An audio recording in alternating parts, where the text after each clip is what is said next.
Thank you. सभी को नमस्कार। जो ये कारवां है हमें याद है, नीतू को और अनिल जी को भी याद है, शायद नेगी जी भी उस प्रोग्राम में थे। फरवरी 2014 थे नेगी जी थे। मैं आपको बता दूं दोस्तों, इस अंबाला शहर में, इस पूरे एरिया में ऐसा कोई हॉल नहीं था दोस्तों जहां हमारी इस टीम की मीटिंग हो सकती। फिर उस मीटिंग को 2 टुकड़ों में तोड़ा गया। एक मीटिंग हम कुरुक्षेत्र डिस्ट्रिक्ट में ऑर्गेनाइज करेंगे, एक यहाँ सालाना हम लोगों ने अपना अवार्ड फंक्शन करना था, है ना। और 2 टुकड़ों में तोड़ने के बावजूद भी इस शहर में कोई हॉल नहीं था। यहाँ से 15 किलोमीटर साइड पे जाके एक बहुत बड़ा पैलेस है, ओपन खेतों में जाके, वहाँ जाके हमने 2 टुकड़ों में तोड़ने के बाद वहाँ सेमिनार ऑर्गेनाइज किया। ये बात मैं आपको इसलिए बता रहा हूँ कि हम लोगों ने जीवन में कई सारे उतार चढ़ाव देखे, और हर चढ़ाव के अंदर कैसे टीम को ऊंचाई पे लेके जाना है हमें बखूबी मालूम है। क्या क्या दिक्कतें आती हैं, किन दिक्कतों की वजह से टीमें क्रैश होती हैं, वो चीज़ें बखूबी मालूम है। फिर सफ़र को शुरू करके फिर ऊंचाई पे कैसे लेके जाना है, ये बखूबी मालूम है। लेकिन उस दौरान हम लोगों ने ये पाया कि हमारे जो डिस्ट्रीब्यूटर्स थे, हमारे जो टीम लीडर्स थे, हमारा जो एजुकेशन सिस्टम था, हमारी टीम का जो ट्रेनिंग सिस्टम था, उसमें कहीं कोई खामी नहीं थी।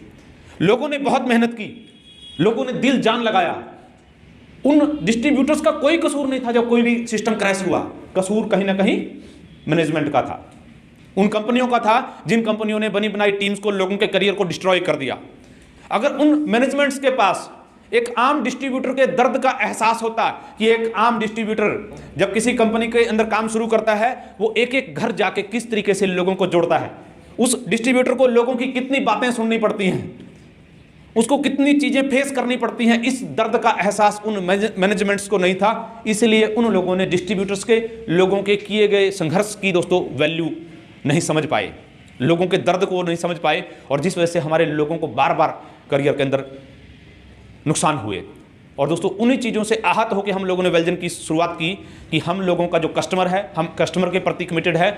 और दोस्तों हम अपने डिस्ट्रीब्यूटर्स के प्रति, वेलजन ग्लोबल मार्केटिंग डिस्ट्रीब्यूटर के लिए, डिस्ट्रीब्यूटर के द्वारा स्थापित की गई कंपनी है। क्योंकि वेलजन ग्लोबल के मैनेजमेंट में आने से पहले मैंने 18 वर्ष एक आम आदमी की तरह ही काम किया है, और आज भी एक आम आदमी की तरह ही अपने डिस्ट्रीब्यूटर के साथ हैं।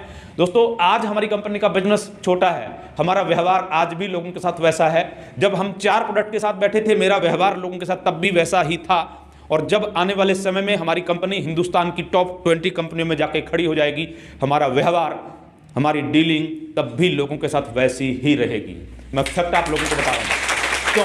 क्योंकि हम लोग एकाएक किसी तुक्के से मिली हुई कामयाबी की वजह से यहाँ स्टेज पे आके खड़े नहीं हुए। 18 वर्ष एक आम आदमी की तरह काम किया। और मैं एक ही चीज़ आप लोगों को कहता हूँ कि वेलजन ग्लोबल जो हमारा बिजनेस प्लान है दोस्तों, जो हमारा डिस्ट्रीब्यूटर के साथ कमिटमेंट है, पिछले 2 वर्षों में हम लोगों ने बिजनेस कम किया है या ज़्यादा किया है, ये कोई बात मैंने नहीं रखती। मैंने ये बात रखती है कि पिछले 2 वर्षों में हम लोगों ने अपने डिस्ट्रीब्यूटर्स के साथ, अपने कस्टमर के साथ जो वादा किया है वो वादा पूरा हुआ है। और दोस्तों हमारे कंपनी का जो स्लोगन है कि विश्वास आपका, जिम्मेदारी हमारी। और दोस्तों आप लोग जो विश्वास हमारे सिस्टम के ऊपर, हमारे प्रोडक्ट्स के ऊपर, हमारे प्लान के ऊपर करके हमारे साथ चलेंगे, तो जितनी महत्वपूर्ण आप लोगों ने हमारे पर विश्वास किया है, उससे बड़ा जो महत्व इस बात का है कि हम लोग आपके उस विश्वास को कायम रखने के लिए दोस्तों अपनी जान लगा देंगे, वो विश्वास टूटने नहीं देंगे। और दोस्तों मैं आपको एक बात कहना चाहता हूं कि हर हाल में वेलजन ग्लोबल अगले 2 से 5 वर्षों में अपने लोगों के सपनों को साकार करने के लिए पूरी ताकत के साथ, पूरे जान लगा के दोस्तों काम करेगी।